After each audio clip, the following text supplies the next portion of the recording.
Good evening and thanks for joining us. I'm Bruce Frisco. Todd Battis is off tonight. It's Tuesday, March the 10th. This is CTV News. Tonight, a reversal of fortune. The Houston government rolls back tens of millions of dollars in budget cuts. The death of a monster. A maritime serial killer dies in prison. Well, the weather can turn quick this time of the year, and tomorrow a mix of snow, ice pellets, and freezing rain arrives for parts of the region. Live from our Maritimes News Center, this is CTV News at 6. Here is Bruce Frisco. Good evening. A flurry of developments today in the ongoing fallout about Nova Scotia's recent budget. Backlash over budget cuts continued with another large demonstration outside Province House, despite an announcement from the Premier about an hour earlier that a sizable number of those cuts were being reversed. We have team coverage for you tonight, beginning with CTV's Jesse Thomas, who's been following the story for a couple of weeks. Anybody surprised by this decision today, Jesse? Hey there, Bruce. I don't think there was anyone really surprised with the province's pivot today, because this was funding that was being directed towards programming that supports seniors and those individuals that are living with disabilities. And it was also funding that was going towards educational supports for African Nova Scotian and Indigenous students. I think perhaps there was more surprise and shock that the province decided to go down this road and propose these cuts in the first place. It certainly led to a lot of protest and an apology from the Premier today. Premier Tim Houston admits his government got it wrong and announced they were reversing $53.6 million in funding cuts made to programs that support people living with disabilities, seniors, and African Nova Scotian and Indigenous students. There's one kind of rule that I always have kind of had, and I try to instill in my kids too, is like, can I put my hand on my heart and say we did the right thing there? And I think when I put my hand on my heart and I said, what will the impact be on people living with disabilities, I couldn't live with that. The reversal will see the deficit climb to $1.24 billion, but necessary, said Houston, to protect some of the most vulnerable, who he apologized to today for causing undue stress. Nova Scotians have spoken clearly. Many people told us that they were worried about certain parts of the budget. Outside the legislature, another massive rally, the third in the last week. More people still worried about cuts, wanting Houston to reverse cuts made to the arts and culture sector. Yeah, I'm thrilled to see the cuts that did come back today, but I think Tim Houston's under the impression that the arts don't create money. He was big on we need to move forward, we need to generate income. Houston said the government will need to grow the economy to pay for programming and pointed to natural resource development and the defense sector as prime opportunities. The arts sector says the cuts ignore the revenue they generate across the province. Arts are up and going. We're ready to hit the floor running, and we generate revenue on a yearly basis. The Canadian Chamber of Commerce indicated that last year we brought $2.6 billion in GDP to Nova Scotia. Opposition leader Claudia Chender says the entire budget should be scrapped and redrawn, calling the process chaotic. This is a government that went through with cruel cuts, that sent out messaging to their cabinet ministers and MLAs over the weekend to defend and explain those cuts poorly. And now they are feeling some pressure and walking it back. For now, some cuts reversed, but the budget debate continues. Jesse Thomas, CTV News, Halifax. I'm in McConvie at Progress Place in Halifax, one of the 34 agencies in Nova Scotia that support persons with disabilities. 24 hours ago, these groups were faced with tough choices, shrinking programs, increased costs, and what to do next. But after today's announcement, those decisions can be put to rest for now. We know that operational grants aren't being cut, and we're hopeful that that really means we can continue the essential service work that we're doing. This doesn't mean the cuts don't affect their programming altogether. Club Inclusion relies a lot on arts funding. So we have a theatre programme, music therapy, all sorts of arts, community arts funding that really supports our programme. So we still have to see how we're going to be affected. The Dartmouth Adult Services Centre was looking at a $400,000 cut to their programs. I think the Premier listened and that's due to the pressure and the voices and the testimonials of persons with disabilities and their families and supports. Collectively, these organizations support 2,700 people with intellectual or physical disabilities. Katrina Aucoin is one of those. Her sister Brittany, who's her primary caretaker, is relieved by these changes, given she was expecting her sister's programming to jump nearly $2,000 a month. These are not things that people should even have to be fighting for, should even have to be stressing about. It's absolutely ridiculous. Like, I, as a 31-year-old, should not have to be running my mouth on the internet to get people to listen. And a lot of emotions outside of the legislature as well, from parents whose children rely on these services. That Graham will be able to continue enjoying the programs that he has all along, which allows him to further develop his skills and ability, and frankly gives us some respite at the same time. Hoping that he's true to his word. I'm ecstatic that it's happening, but we also need him to stop the other cuts. So, Bruce, relief tonight for a number of organizations who work with people with disabilities, but still some worry and anxiety about what's next and what this all means for their operations. Parents, too, are grateful, but they're also worried as well, Bruce, because it's been a long day for all of them tonight. Bruce. Oh, for sure. Thank you, Emma. CTV's Emma Convey and CTV's Jesse Thomas reporting live tonight from the Nova Scotia Legislature. And we should tell you, we will sit down with Premier Houston to discuss the changes coming up a little later in this newscast tonight. Now, on to the other big news of the day, the death of a serial killer.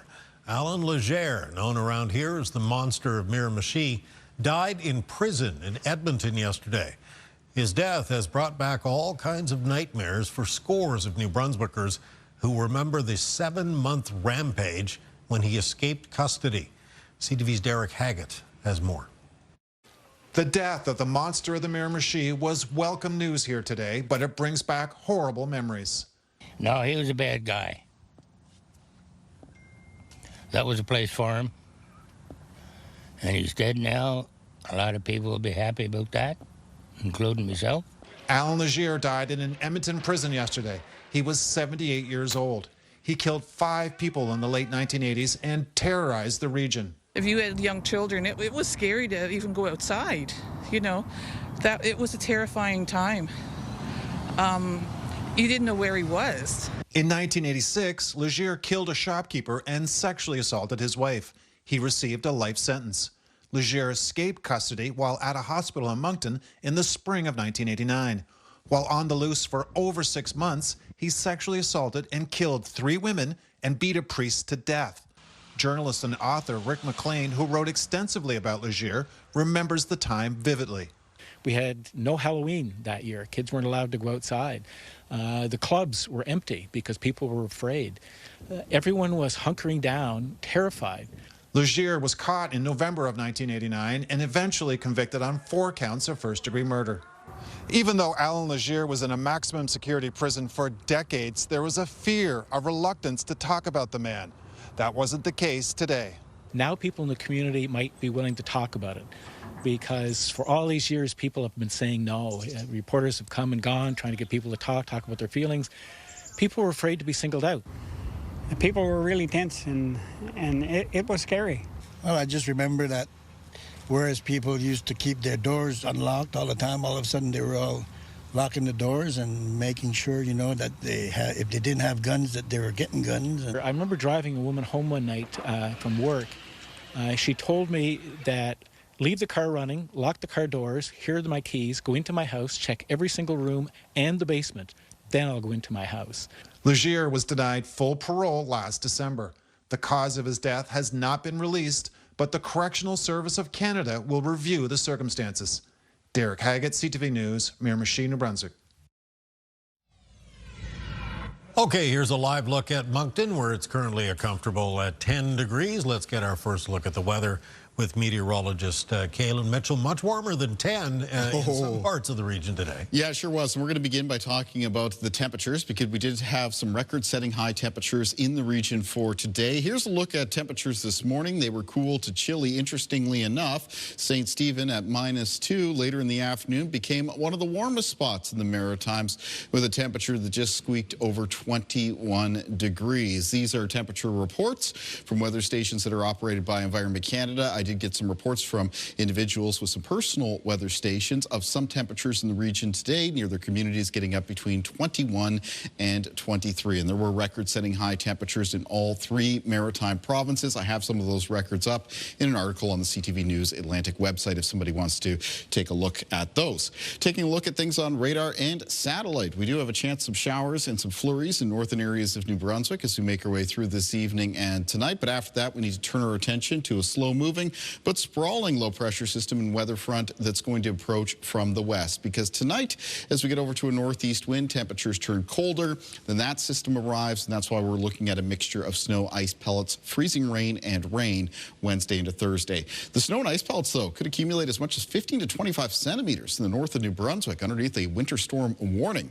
Down through central areas of New Brunswick, it's a freezing rain warning in effect and a special weather statement out for some of the southernmost areas of New Brunswick as well as Prince County, Prince Edward Island there Wednesday evening into Thursday morning. There's also a risk of some freezing rain. We will talk about it in more detail when I'm back shortly, Bruce. Right you are. Thank you, Kaylin. Full forecast coming up. One person is dead, another in serious condition after a stabbing in Uptown Saint John last night. Police say a 36-year-old man is in custody, facing charges of second degree and attempted murder. CTV's Avery McCrae has more. It was just before 8 p.m. yesterday when police in Saint John were called to this area of Uptown with reports of a stabbing. They located an unconscious male and a conscious male who had both sustained serious injuries. There was a third male party on site that was arrested immediately by police. 2 men received first aid from police and bystanders on site and were transported to hospital. A 46-year-old male died from his injuries, while a 44-year-old male remains in serious condition. A 36-year-old man appeared in Saint John Court this afternoon and has been charged with 1 count of second-degree murder and 1 count of attempted murder. He was remanded into custody and will be back in court on March 24th. Public safety is paramount for us. We would advise the public to, be aware of your surroundings and to be mindful of, where you are and those that you're interacting with. ANBL spokesperson Tanya Greer confirmed to CTV Atlantic an incident did happen out front of their store Monday and are cooperating with police. This is the second incident in as many nights involving weapons in the Uptown. On Sunday night, police responded to a fight between 3 men where one individual had an unspecified weapon. 2 males were taken to hospital and have since been released, with the suspect fleeing on foot. At this point, there's no correlation or believed to be correlation between these 2 incidents. Both investigations remain ongoing. St. John Deputy Mayor says incidents of this nature are always a concern and says the recently introduced Community Safety Services team is working to deter incidents like this. The role is really to de-escalate situations. If people are hanging around where they shouldn't be, and we're getting complaints, they'll go and use that relationship building and connection to get them to move along. City Council is expected to receive an update on the Safety Services team in April. Avery McCrae, CTV News, St. John. Prince Edward Islanders who need to fuel up would be wise to do that before midnight tonight. Regulators say market adjustments will lead to an unscheduled adjustment in the price of gas, diesel, and furnace oil at midnight. Nova Scotians were handed another sizable jump last night, the 3rd in the last week. It's all thanks to the war in Iran, of course. But as CTV's Jonathan McGinnis tells us tonight, there could be some relief on the way. Jane Jensen wasn't ready for what she saw at the pumps today. Well, I haven't been paying that much attention to it, but I will pay more attention now going forward, yeah. That's because Jensen is watching the price of her fill-up rise higher than it would have just yesterday. At midnight, the Nova Scotia Energy Board again used the interrupter clause to boost the price of a litre of self-serve gasoline by 9.3 cents, now sitting at $1.62 a litre in the Halifax area. Very concerned. I mean, no one has any extra money right now. Pump prices have been steadily climbing since the U.S. and Israel attacked Iran 10 days ago. A near shutdown of the Strait of Hormuz and declining oil production by countries directly affected by the war pushed the price of a barrel of oil to a high of $120 yesterday. So the increase was not at all of a surprise. I mean, you're up 20 cents a liter in a week and a half. Diesel prices weren't affected overnight, but they're still sitting at more than $2.16 a liter, up 34 cents since March 3rd. With global conflict affecting oil markets, we may continue to see this volatility, which of course creates a lot of uncertainty for our members, for trucking companies in general. But there could be hope following a comment from U.S. President Donald Trump, who suggested the war could soon be coming to an end. Oil prices fell below $90 a barrel today as a result. If this holds, it means that we're going to start to see a wind down in these high prices, maybe back to the levels we saw back just a week and a half ago. According to Dan McTeague, prices could start retreating in the coming days. The first indication could be coming out of PEI. Their regulatory board announced this afternoon there would be a price adjustment at midnight tonight. They didn't indicate whether the price was going up or down. And Bruce, there is concern about fuel prices within the lobster industry too. Jeff Irvine, the president of the Lobster Council of Canada, says there could soon be extra costs added to things like fishing, processing, and distribution. Irvine says he's monitoring the situation very closely. Bruce. Okay, thank you, John. CTV's Jonathan McGinnis reporting from Eastern Passage this evening. This is the focus of tonight's CTV News web poll. We're asking, will rising gas prices affect your travel habits? Your options: yes, I will make it a point to drive less. No, I'll drive as much as usual. We're not sure. Depends how high those prices go. As always, the poll can be found at ctvnewsatlantic.ca. And while you're there, just a reminder, for more coverage on energy prices, we've got lots more reporting on our website. Well, the performance of Atlantic Canada's only nuclear generating station has been a key focus so far during public hearings for NB Power's request to hike its rates by 4 3/4%. Here's CTV's Nick Moore. Every time there's an unexpected shutdown at Point Lepreau, it can cost at least $1 million a day to find replacement power. An unexpected 15-day shutdown late last year cost as much as $4 million a day. Good morning, panel. At today's Public Energy and Utilities Board hearing, NB Power Management took questions about Point Lepreau, its string of unexpected shutdowns, and the effect it is having on affordability. A support services agreement between NB Power and Laurentis, a division of Ontario Power, will see nuclear engineers and experts from Laurentis work out of Point Lepreau this spring until 2029. What certainty do the members of this panel have that this Laurentis agreement will be a good deal for New Brunswickers? What we have been doing has not brought us to where we want to be. And so we have to do something different. We have to do something different if we expect that we're going to get high levels of sustained performance. The agreement, announced in October, is worth $25 million each year, with room for up to $8 million in improvement bonuses. Darren Murphy says NB Power did explore the idea of striking some kind of joint ownership of Point Lepreau. Unfortunately, timing's everything, and, to think about or talk about the sale of a station when it's struggling performance-wise is just not an adequate nor responsible time to think about sales. NB Power has also answered questions at the hearings about refurbishing the Mactaquac Dam at an estimated cost of $9 billion over 15 years. Government will be faced with that approval decision this current calendar year. So we look forward to moving ahead with that. It is an area that we acknowledge. We have not been nearly as open and transparent in our communications with that project. The EUB public hearings continue tomorrow. Nick Moore, CTV News, Saint John. Get the Maritime's top stories, breaking news alerts, and watch live. Download the CTV News app. Now to a unique Made in the Maritimes medical device. A doctor in Dartmouth has come up with an effective way to deal with a fairly common problem: rings that won't come off. His device is not only in hospitals across North America, it's also set to make its debut in Hollywood. CTV's Vanessa Wright has the story. It may not seem like a common problem, but Dr. Kevin Spencer says you'd be surprised. There's millions of healthcare encounters that have been required as a result of stuck rings. So it actually is a very common problem. In fact, of the 55% of the adult population that wears rings, 70% have experienced some level of ring entrapment or stuck ring. A quarter of them end up at the hospital, but it's not necessarily a quick fix.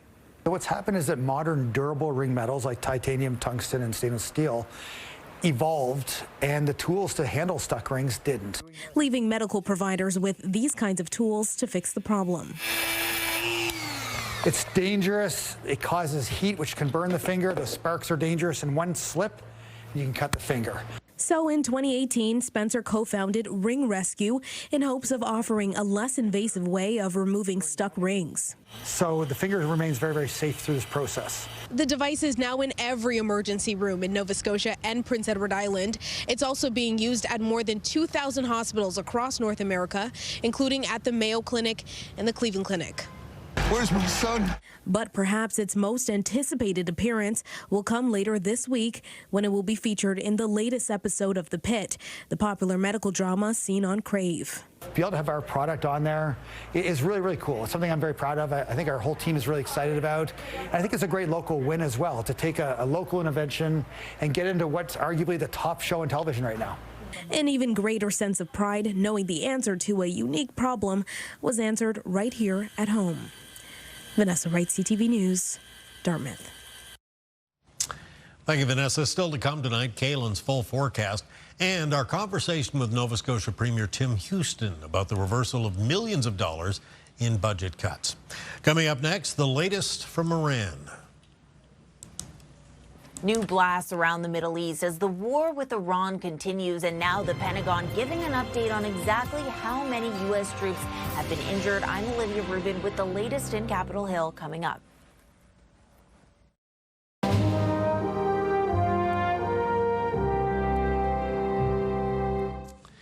To the war in the Middle East now. New blasts unfolding around that region as the United States and Israel continue to pound Iran.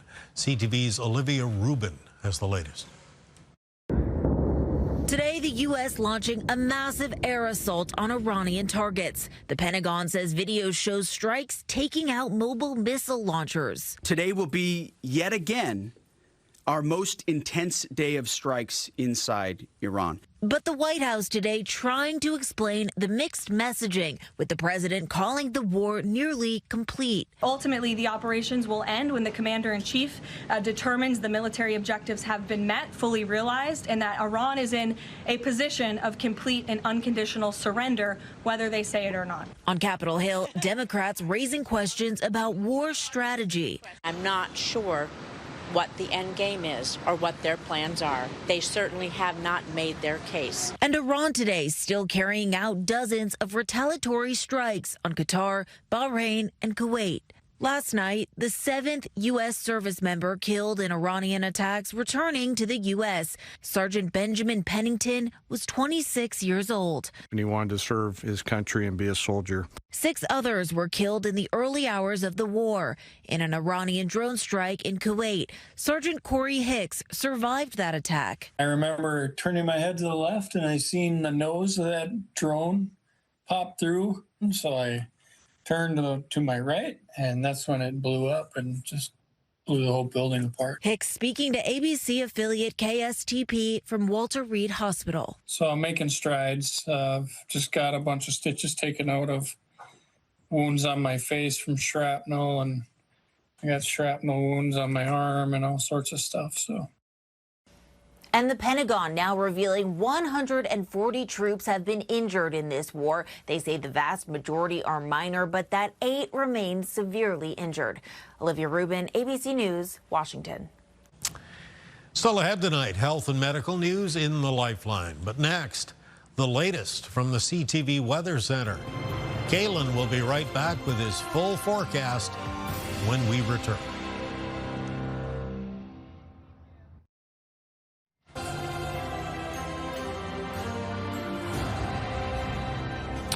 Wowzers, the lighthouse there in Cape Forshue, Nova Scotia, not far from Yarmouth, Currently 6 degrees right now. Look at all those blue skies up there. Just like it's nice. like a June day Yeah. in much of the region today. Yeah, absolutely, especially with some high temperatures coming up into the low 20s. Yeah. How rare is that? I mean, it was record-setting, so pretty rare. Pretty rare.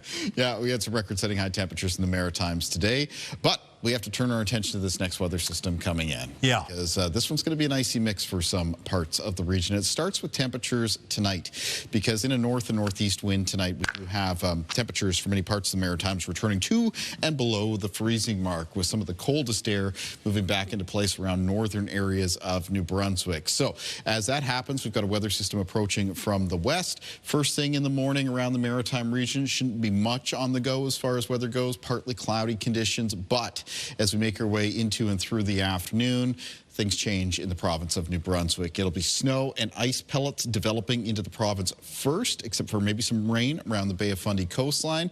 But then moving into and through the evening, freezing rain takes over through central areas of New Brunswick, while snow and ice pellets continue to accumulate in the north of that province, where those winter storm warnings are in effect. In the meantime, late in the day, there'll be a mixture of snow and ice pellets arriving for Prince Edward Island, but that could mix with or turn over to some freezing rain moving through Wednesday evening and Wednesday night, and there will even be a chance of some light freezing rain around northern eastern areas of Nova Scotia, and can't completely rule out that even in interior areas in the west of the province there might be a little bit of patchy freezing rain late Wednesday night.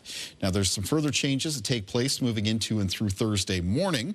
Temperatures begin to rise for Prince Edward Island and for southern areas of New Brunswick. So those areas that we're seeing some freezing rain Wednesday night, moving through Thursday morning, turn over to some rain, drizzle, and fog. In fact, the transition just to over rain pushes all the way up into northern areas of New Brunswick as we make our way towards noon on Thursday. But before that happens, there's going to be some very icy conditions develop around parts of the Maritimes. And once again, talking about ice accretion, that is the collection of ice on surfaces. The risk of that is highest in the province of New Brunswick, where you see those oranges showing up. Could be 5 to 10 millimeters, and that does produce some hazardous travel conditions as surfaces become very icy and slippery, and even a risk of some power outages as some branches could be weighed down by that ice and then could contact power lines. There will also be a risk of some power outages as well for northern areas of New Brunswick because of the heavy mixture of snow and ice pellets. Same sort of effect on things like tree branches. Speaking of the snow, I don't want to overlook that because it could be a fair amount across the north of New Brunswick, 15 to 25 centimeters in the snow and the ice pellets there. So that could be a fair amount to move out of the way. Winds in the forecast for tonight becomes north and northeast.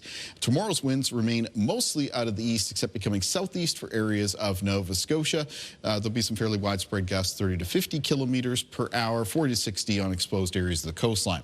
Low temperatures in the forecast for tonight mostly fall 2 and a few degrees below the freezing mark, several degrees below zero for the north of New Brunswick because there's going to be more colder air in place for that part of the Maritimes. That's why they're looking at more accumulations out of the snow and the ice pellet mix. Highs in the forecast for tomorrow, -3 to -5 in the north of New Brunswick, central and southern parts of the province with high temperatures between -1 and +3, but the temperatures on the plus side of the scale mostly in and around the Bay of Fundy coastline. Prince Edward Island for tomorrow with high temperatures mostly between -1 and -3. In the east of Nova Scotia for tomorrow, high temperatures between -1 and +3. For northern and central parts of the province, high temperatures between 0 and 5 degrees, a little bit chillier up in the north. Cumberland County, 0 for Amherst for tomorrow. Near 6 for the Annapolis Valley, and on the south shore of Nova Scotia, high temperatures between 4 and 6. In the extended forecast, moving past this icy mix Wednesday into Thursday for New Brunswick, Friday mix of sun and cloud, temperatures chilly. Snow in the forecast for Saturday, followed by a chance of snow Sunday night, turning over to rain on Monday. Flurries follow for Tuesday of next week. For Nova Scotia, the outlook coming up on Friday, there'll be some flurries around early in the morning. And then on Saturday, a mixture of snow turning over to rain. A mix of sun and cloud follows for Sunday. Some rain and some showers in the forecast Monday to Tuesday of next week. And for Prince Edward Island on Friday, a mix of sun and cloud, temperatures chilly, snow mixing with rain on Saturday, followed by a mix of sun and cloud on Sunday. Rain and showers in the forecast Monday to Tuesday, Bruce. Right, you are, my friend. Wake-up weather still to come. Thank you very much, Kalen. We'll check in with you coming up. Coming up next, a conversation with Nova Scotia's Premier about the reversal of tens of millions of dollars in budget cuts. Stay with us.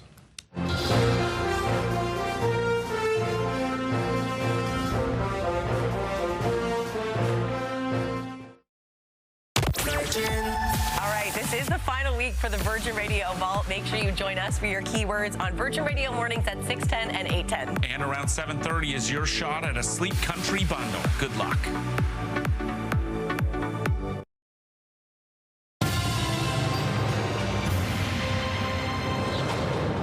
Well, by any measure, it's been an eventful 15 days since the Nova Scotia government tabled its budget.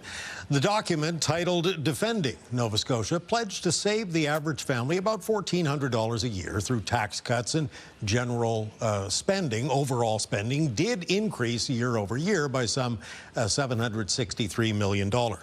However, it was the other side of the balance sheet that caught the attention of a great many groups and organizations unhappy that their grants or other funding had been cut or eliminated entirely. The backlash sparked several noisy protests last week, another one today, and still others are scheduled for later this week. This is really not the kind of negative reaction Nova Scotia's Premier has really had to deal with before, and it may have made a difference. Today, Premier Houston announced the government will reinstate $53.6 million in grants and funding to support people with disabilities, seniors, and various education initiatives for 2026-2027. Joining us tonight to discuss it, we are delighted to welcome Nova Scotia Premier Tim Houston to the program. Thanks for coming in tonight. Oh, thanks for having me. So why walk back the cuts? Well, I think we tabled the budget 2 weeks ago, and certainly, you know, we have a major financial situation in this province, a massive deficit, and I think what we did is we tried to address that, but we probably went a little too quickly on some of the items. Well, the way I think about it is when we look at some of the things we did in the budget, we're probably a little too clinical, where they should have been more human. So we heard from Nova Scotians. We looked at some of the things they were talking about, and they were pretty clear that they thought they didn't agree with some of the decisions. So when we looked at it, we said, hey, they're right. We got it wrong. So sorry for that. Apologize for that for sure.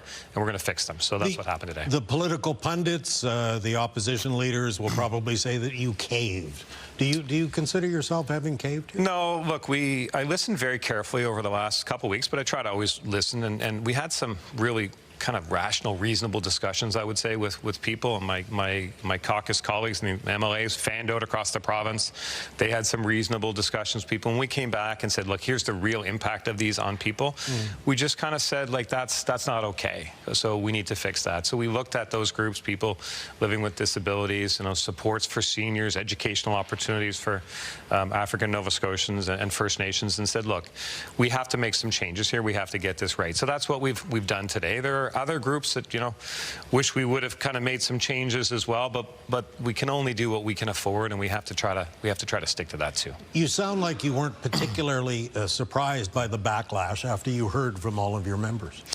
Well, I think, you know, certainly it's $19 billion of spending. There's lots of programs. The government does a lot. So when you start to look at where taxpayer dollars are going and you try to make some changes, sometimes you just miss something. And I think the things that you miss, people will tell you pretty quickly. And we were hearing from certain groups on that. And once we actually got down into it and really understood the impact on people, the impact it would have on their daily lives, that's when we kind of said, like, yeah, we got that one wrong. So you wound up, you know, having to stroll from Province House to your office, a trip you've made hundreds, maybe thousands of times. You wound up in one of these protests last week. It was clearly uncomfortable. The crowd was getting a little rowdy. What was going through your mind here? Actually, I had a choice. I could have slipped out the other door and driven around the block. Oh yeah. But I actually consciously decided that I actually went out with the intention to speak, but the emotions were really high. They were, you know. Yeah. And but I think it was good for me to kind of experience that emotion and feel that emotion. I don't think that's a bad thing, but there was a lot of emotion for sure. Were you concerned about your safety at any point?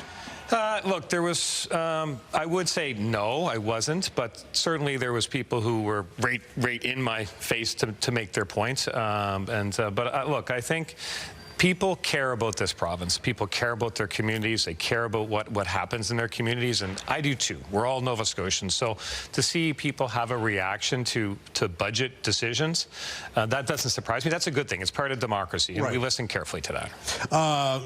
Any message for the protesters, both past and present? Because as it stands, we hear there might be another one later this week. I think much of the protest has been driven by the arts community, and I think my message to them is we love our arts community. It's what makes Nova Scotia Nova Scotia. It's why people come here. It's why people visit here, why people move here.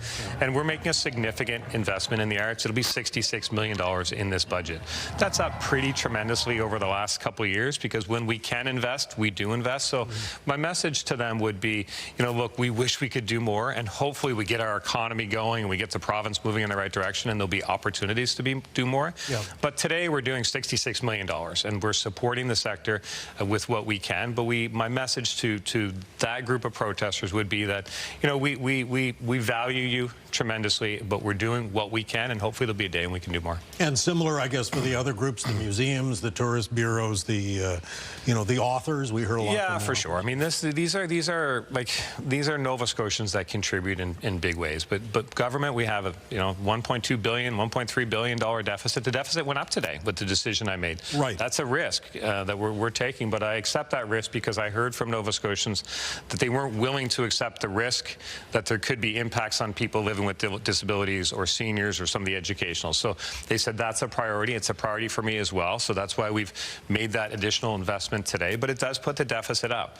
So it puts more pressure on me and on the government to grow the economy and get some of our opportunities moving. So I accept that challenge, and I'm optimistic about it. Some of the protesters last week, some of the pundits have said, well, maybe if you'd left the GS or the HST where it is and not cut that by 1%, and the bridge tolls, you would have money. Yeah, so when you look at over the last couple of years and the investments that we've made in people and some of the decisions we made, like people are pushed. The price of gas is up, the price of power is up, the price of life is up. So we've made decisions to try and leave money in the pockets of Nova Scotians. So, reducing taxes leaves money in the pockets of Nova Scotians. The tolls, some of the parking fees, it all kind of puts money in their pockets. Then Nova Scotians know what to do with that money better than the government. So I guess what I would say is we're trying to support Nova Scotians, and by reducing taxes and some of the fees that we control, that's a way we can do it. I heard from an incredible amount of young people who said, look, we support the arts, we support Nova Scotians, but please don't raise our taxes. Right. But they're not necessarily going to march in the street and say that, but they feel that way. You don't regret either of those decisions then, the tolls or the HST? They're all decisions. I mean, look, I'm constantly reassessing, reevaluating, doing a lot of soul searching constantly in this role, because every decision that we make, that I make, has an impact on Nova Scotians. But I think the decisions to leave money in the hands of Nova Scotians who really do need it, that's something that we can do. So it forces us to be a little more thoughtful on how we spend, and we need to be very thoughtful about that, is the message I received. And the deficit that, as you say, grew today, you'll worry about that kind of down the road, back to the drawing board, or where? We worry about it every day, but think about the investments that we made in healthcare. We're making progress in healthcare. I mean, when I first elected in 2021, I told people it's going to cost money, and it's going to take time, but we will focus on healthcare. And we've made progress. So investments in healthcare, investments in long-term care, investments in education, these are core priorities of Nova Scotians. We've made those investments. They have created a deficit. I worry about it today. I worry about tomorrow. I worry about it every day. But I am hopeful for the future of this province, because we have incredible opportunities in our natural resources, in defense, in the offshore oil and gas. And I just think if we can get those opportunities moving, and there is momentum, but it takes up, but when we can get those opportunities moving, then there'll be more. And when we have more, we can do more, but we have to generate more first. Mr. Premier, we'll have to leave it there. Thank you so much. I really appreciate it. Tim Houston, Nova Scotia's Premier, joining us tonight from our studios here in Halifax. Stay with us. Be right back.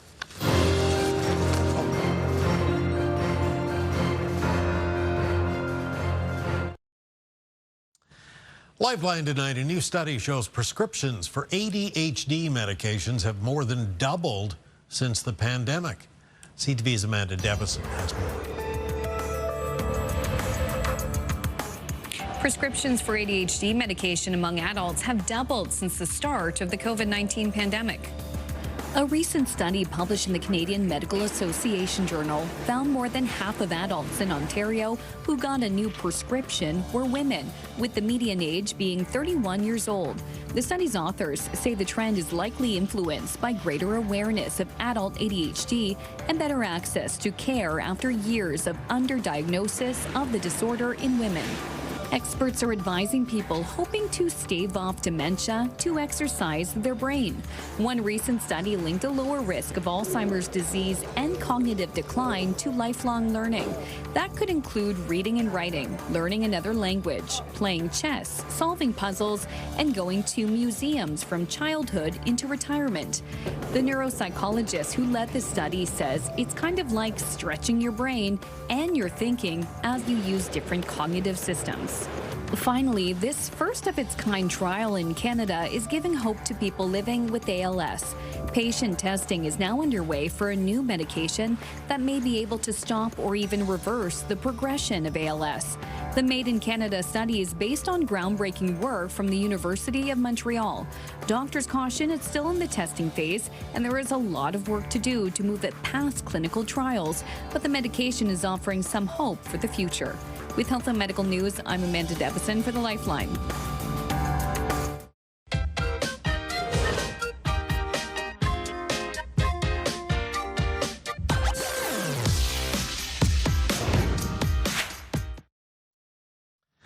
On the markets today, the Dow ended the day down 34 points, and a key player in the AI build-out reported earnings today. BNN Bloomberg's Mirella Fernandez has more. Oracle is a $430 billion company whose stock has plummeted over the past year. It needed some solid numbers, and it got them. Cloud revenue, key for the company. It came in at almost $9 billion U.S. for the latest quarter. That's up 44% from the same period last year. Investors are also focused on how much it's investing to build its AI infrastructure, since the company is taking on significant debt to do it. Oracle confirmed it's spending $50 billion U.S. for 2026. Here are the closing numbers for the day. The Canadian dollar is down a fraction to 73.64. West Texas Intermediate down to 86.58. Western Canadian Select is up more than $3 to 77.18. And the TSX gained 81 points today. Those are your business headlines. I'm Mirella Fernandez. Thank you, Mirella. Now we'll head outside of the weather deck, and Kaylin Mitchell with a look at the wake-up. Yeah, a very pleasant March evening out here on the weather deck following a day where we had some record-setting high temperatures in the Maritimes. Let's take a look at our viewer picture for tonight. This is a nice shot coming in from Rainbow Haven Beach today. Seems appropriate to get a beach picture on a day where we had record-setting highs. This one was sent in from Elizabeth Tomlick, and Elizabeth said that they could see a big fog bank there in the background. It's a dark line. There was some marine cloud and fog pretty snug up against parts of the Atlantic coastline of Nova Scotia for today. Rainbow Haven for tomorrow. There might be a little bit of fog around first thing in the morning. After that, a mix of sun and cloud with a high temperature of 4 degrees. But we have bigger changes for other parts of the Maritimes when it comes to the weather on Wednesday.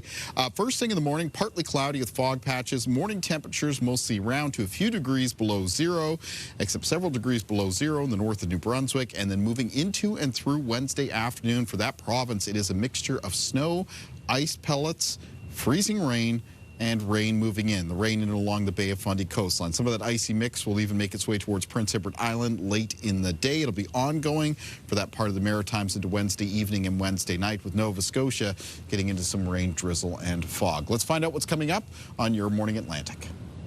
Wednesday on Your Morning Atlantic, Have Chocolate will travel. The folks at Russo Chocolatier are repping Nova Scotia at one of the largest food and beverage trade shows in Asia. Start your morning with us Wednesday on Your Morning Atlantic on CTV2 and Crave. Thank you, ladies. Finally tonight, happy 150th birthday to the first ever telephone call. It was March 10th, 1876, the first successful voice transmission over Alexander Graham Bell's telephone took place in Boston. Bell's assistant heard Bell say, "Mr. Watson, come here, I want you." 3 days earlier, Bell had received a patent for his new invention.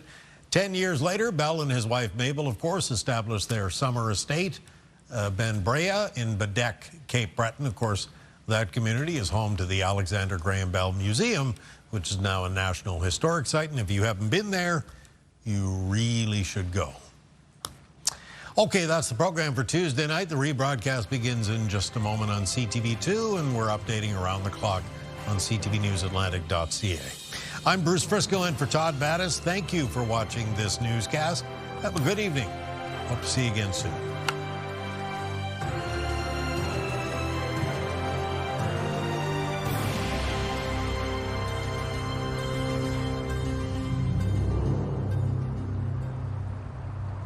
CTV News, the Maritime's #1 newscast. Watch live on Crave.